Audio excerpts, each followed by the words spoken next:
A few years ago, Auckland was a large fruit growing area, but urban sprawl and ballooning compliance costs associated with fruit exports caused many operations to close. One of the few remaining orchards is Ronde Apples, a family-owned business in West Auckland.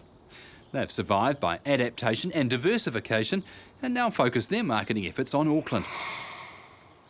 When I first got involved with the orchard after leaving university, the pip fruit was primarily for export, but we've always delivered fresh fruit to the public of Auckland, and really exporting in the Auckland area is no longer viable. So we try and sell most of what we grow directly to people. The strength is we're able to get fresh produce straight to the customer. The weakness is that the cost of production and the compliance costs are quite high. So you have to try and cut out the middleman, which is the marketer, so that's why we try and do it ourselves. It adds a lot of hours to the business. You're never away from the business, especially doing farmers markets. There's a lot more weekend work now. I enjoy the interaction with the customers, but it takes away a little bit from family time, so that's just one sacrifice you have to make. Everything else go all right? Yeah, good run. Yeah.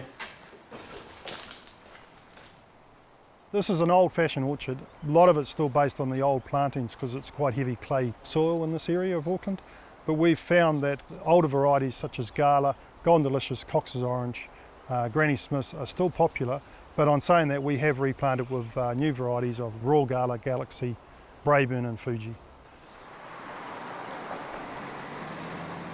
We supply corporate fruit baskets around the Auckland CBD. I started that 8 years ago and there was only 2 of us. Now there's around about 8 companies doing that. So you've just got to get your name out there.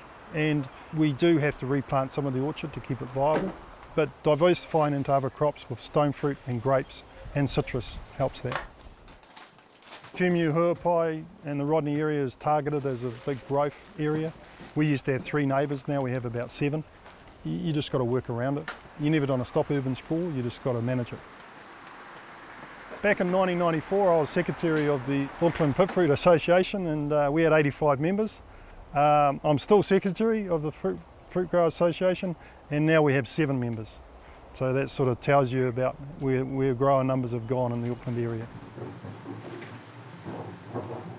These are the Galaxy. Galaxy? Yeah, they're a bit smaller. Smallish, yeah. Oh, the drought. When I came out here, there was 56 orchards in Huapai. There's only 3 or 4 now. No. I feel that the Apple and Pear Board should never have been dissolved. I was at the Dominion Conference and I put a remit through for a district pool scheme throughout the country. It passed 100%, but it's never been implemented on. And had that been, we would have still had 30 or 40 growers in Auckland. New varieties have come through and taken over, but we still get asked for Kids Orange, especially Cox's Orange. Kids Orange is a little bit sweeter, Cox's Orange is a little bit tartar. The Gala, in my book, is still the best apple. Still the sweetest apple and the best apple. I came from Marlborough, it had beautiful Delicious, but Delicious don't have the flavour up here, not like they do in Marlborough or Otago. This is a Ballarat apple, which a lot of older growers would be very familiar with. We didn't have any on the orchard, but I've planted some. And I take these to farmers markets and our local A&P show, and you just leave them sitting there and you see people come up to them and they say, "Is that a Ballarat?" They go, "Yep," and they just grab them. And Aucklanders, a lot of the older generation, they love these old varieties. And we have such things as this, Frimley Beauty, Golden Delicious, Cox's Orange as well, and some other grafted trees, and they just fly out the door. A lot of people would say this is a supreme cooking apple. It's a very heavy apple, and you have to cook it, it's very dense. So when you cook it, it holds its structure, and it's the ultimate apple for pastries and such. We don't need to irrigate, but disease-wise, Auckland has a very humid temperament. What gets us is pests and fungus. Black spot, you really had to control that. Powdery mildew, and then you have codling moth, leaf roller and mites. So you have to be very rigorous on your spray program.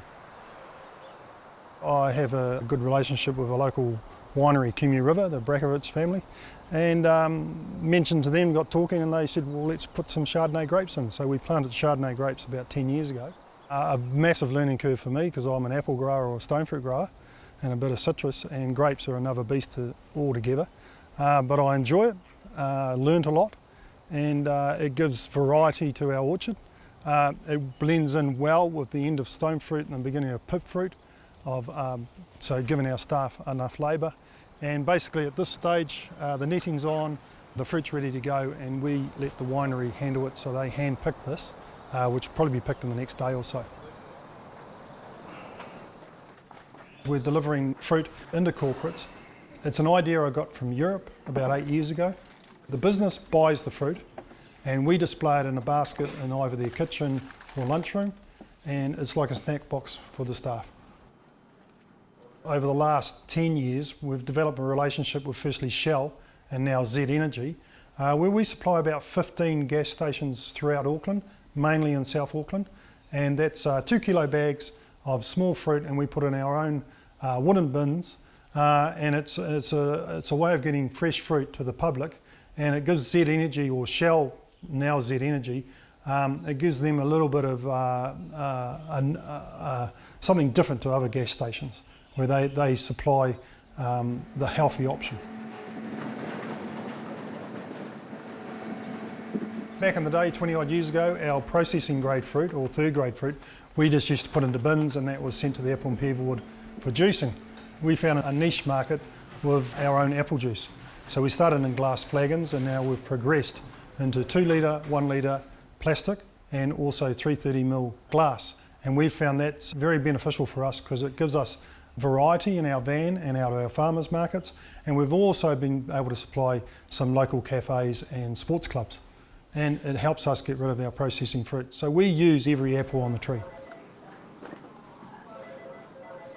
It's a good thing if you grow good fruit because you get positive feedback. It's helped me develop on what I can sell people. We used to juice our real little small apples. Now I put them in boxes and we sell them because mothers love them for kids' lunch boxes. It also helps me know what people want and how their tastes change. So they want a sweeter apple, they want a more bitter apple, and you're educating Auckland public on fruit again. Because a lot of people are growing up not knowing that the orchards are just out here and you know, what different apples they can get. They're only being fed what they can get in supermarkets, which sometimes is only 2 or 3 varieties.